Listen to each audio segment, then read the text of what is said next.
to the Fit Dog channel. Today's topic will be on how to fuel for your long runs. So how is this video different from other videos that are already online on this topic? The first one is this is more tuned towards the Indian runner, and this will focus on a few of the Indian foods and fruits that are essential for providing nutrients before, during and after the run.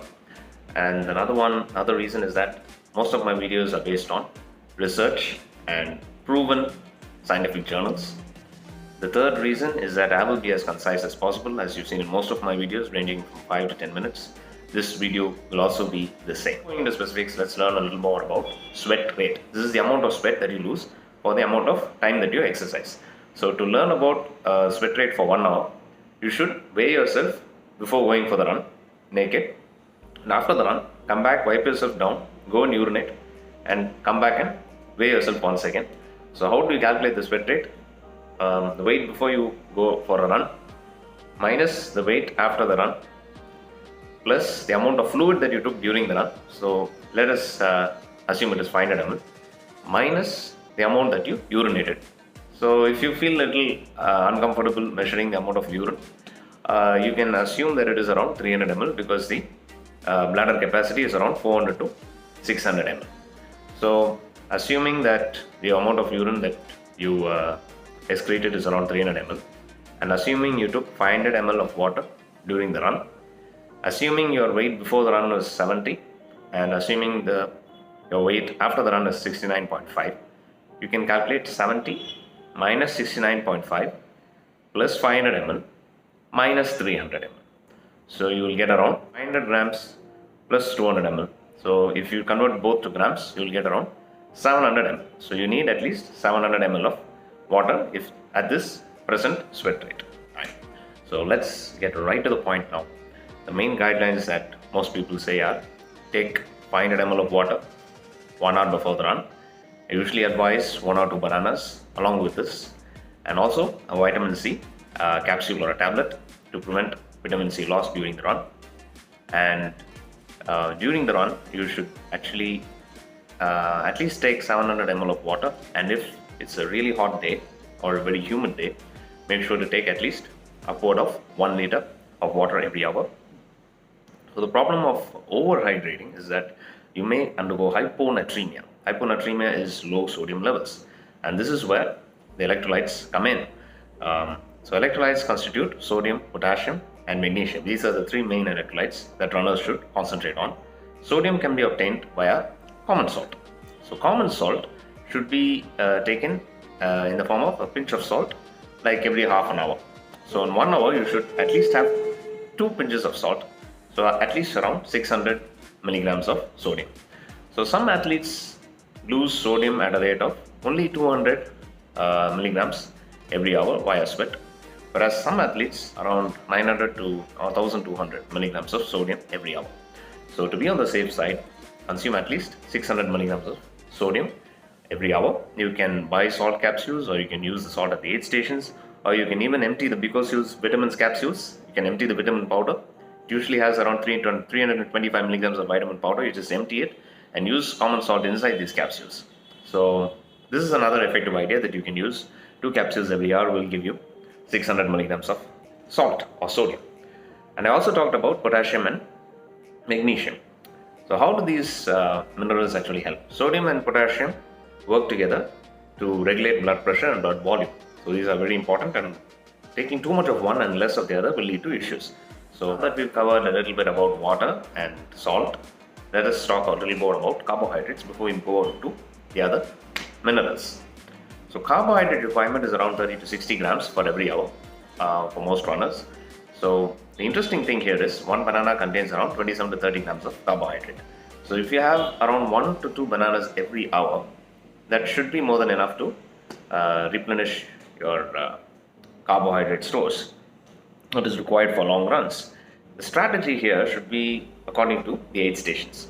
So if you're planning to cross around 4 aid stations every hour, make sure that you take a quarter banana for every aid station, or you can take half a banana for every 2 aid stations. You can take half a banana, then in the next aid station you can take water, and after that at the next aid station you can take another half banana. So if you want to take 2 bananas, then calculate accordingly for every hour and take the required amount at each aid station. So each body and each athlete is going to be different. So make sure that you experiment and see what works for you at least 2 months before the run. And then you can go into the run a little more confident and well planned. So this is how you should consume carbohydrates during the run. So we covered common salt, we covered water, we covered carbohydrates. So what about these gels? So you've been hearing a lot about energy gels. You would have used a few gels also, caffeinated and uncaffeinated. So whatever gels you're going to take, make sure that they have the required minerals. So as I already said, banana has potassium, common salt has sodium.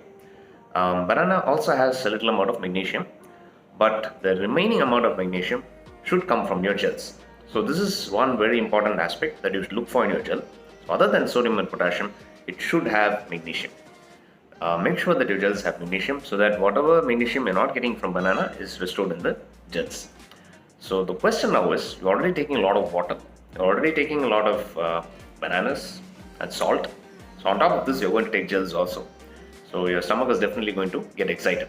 So the strategy here is, you should take the gels every 8 kilometers. So what I usually do is I run 10 kilometers and after that I start taking the gels every 8 kilometers. Or you can take every 8 kilometers also. Another strategy is to go by time. You can take the gels, one gel packet every 40 or 45 minutes or every 30 to 40 minutes. So one of these 3 strategies should work for you as far as gels are concerned.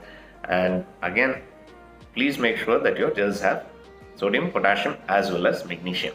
So don't get excited when you see the word caffeine on it. So caffeine, the problem with caffeine is that it will boost your performance, it will make you think that you're doing very well, and when the caffeine effect drops off, your performance will go down even worse than before. So make sure that your gels have all the electrolytes that are necessary. So that's about sodium, potassium and magnesium, as well as how to take in gels, as well as how to take in carbohydrates and water. So what do you do after the race?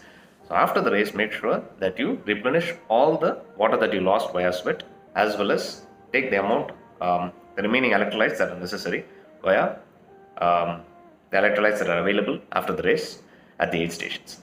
Or if you have your own electrolyte, that's fine. Go ahead and have that. Make sure that you have a meal that has carbohydrates, proteins, as well as fats to send everything down into your digestive system and bloodstream. Make sure if you're taking an Indian meal, just go for curd rice with salt and bananas and beans. And if possible, if you're a vegetarian, you can avoid eggs. If you're non-veg, you can go for eggs.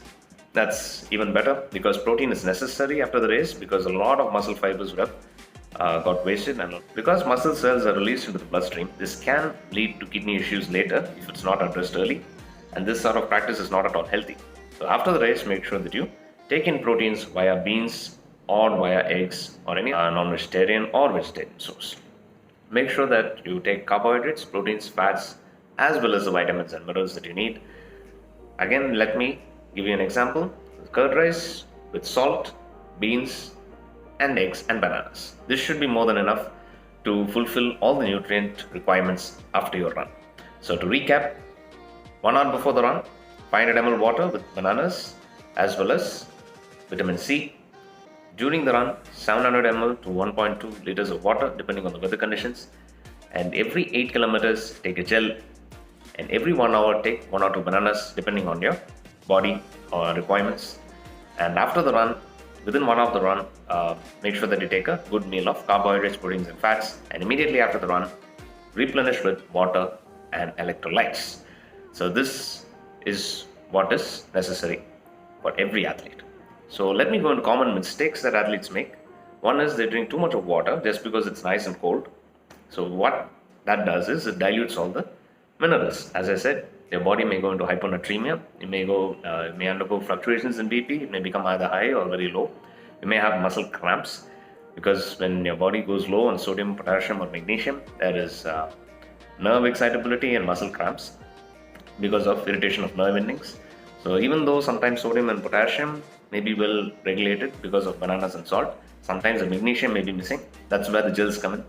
Make sure that you take enough magnesium so that you don't get cramps. Right, so that covers the topic for today. I hope the session was useful.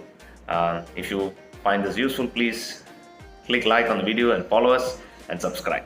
Thanks a lot for watching.